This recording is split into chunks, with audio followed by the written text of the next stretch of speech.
మీలో ఎవరికైనా ఇలా జరిగిందా? జరిగేది ఉంటే మాత్రం ప్లీజ్ ఖచ్చితంగా కామెంట్ అయితే చేయండి. నాకు తెలిసి ప్రతి ఒక్క టైలర్‌కి ఏదో ఒక సిచ్యువేషన్ అయితే ఫేస్ చేసి ఉంటారు అని చెప్పేసి అయితే నేను అనుకుంటున్నానండి. అది మనకు కావాలని చేయకున్నా పొరపాటున ఒకసారి కాకుండా ఒకసారన్నా జరుగుతది. మీకు కూడా ఎవరికైనా జరిగేది ఉంటే మాత్రం ప్లీజ్ ఖచ్చితంగా కామెంట్ చేయడం అయితే మర్చిపోకండి. అదేంటి అంటే మొన్న ఒక ఆంటీ వచ్చారన్నమాట. వాళ్ళకి ఇక్కడ ఎల్లమ్మ బోనాల జాతర జరుగుతుందంట. బ్లౌజ్ కోసం అని చెప్పేసి వచ్చారు. ఫస్ట్ ఒక బ్లౌజ్ ఇచ్చారండి నార్మల్‌ది. అది కుట్టేసి ఇచ్చాను. బాగా మంచిగా ఉందిరా, నచ్చింది అని చెప్పేసి మళ్ళీ ఒక పట్టు శారీ తీసుకొచ్చారన్నమాట. పట్టు శారీ తెచ్చినప్పుడే ఆంటీ మరీ చెప్పారు. "అరే పట్టు చీరరా, జాగ్రత్తరా జాగ్రత్తరా" అని చెప్పారు.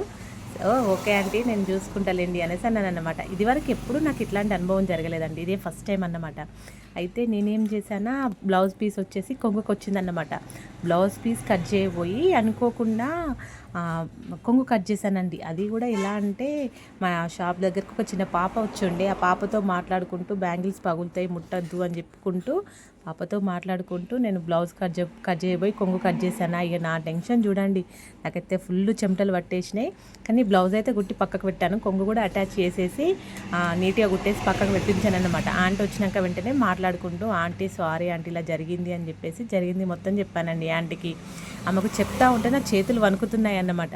కాకపోతే ఆంటీ మొత్తం విన్న తర్వాత సర్లే నాన్న ఏం కాదులే, నువ్వు ఎందుకు భయపడుతున్నావు, అలాంటివి జరగడం కామన్ కదరా, ఏం కాదు, నువ్వేం కావాలని అయితే చేయలేదు కదా అని చెప్పేసి ఎంత సముదాయించిందండి. ఎంత అంటే పట్టు శారీ 1500 కాస్ట్ ఉంటుంది అనుకుంటా అండి నాకు తెలిసి. మంచి పట్టు శారీ కలర్ కాంబినేషన్ కూడా అంతా బాగుండే. అయినా కానీ నాకు టెన్షన్ పోలేదన్నమాట. నేను లైనింగ్ డబ్బులను కుట్టిన డబ్బులు కూడా వద్దు అనేసి అన్నానన్నమాట.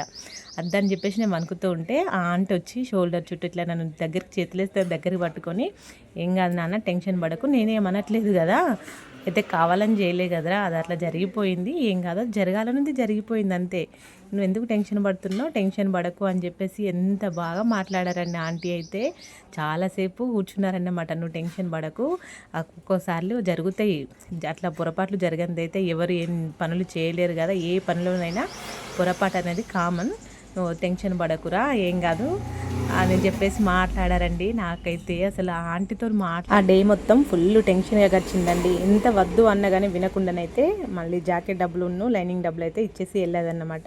అలాగే మీకు ఏమనిపించిందో కామెంట్ చేయండి. మీకు ఎలాంటి సిచ్యువేషన్ ఫేస్ చేశారో కూడా కామెంట్ చేయండి.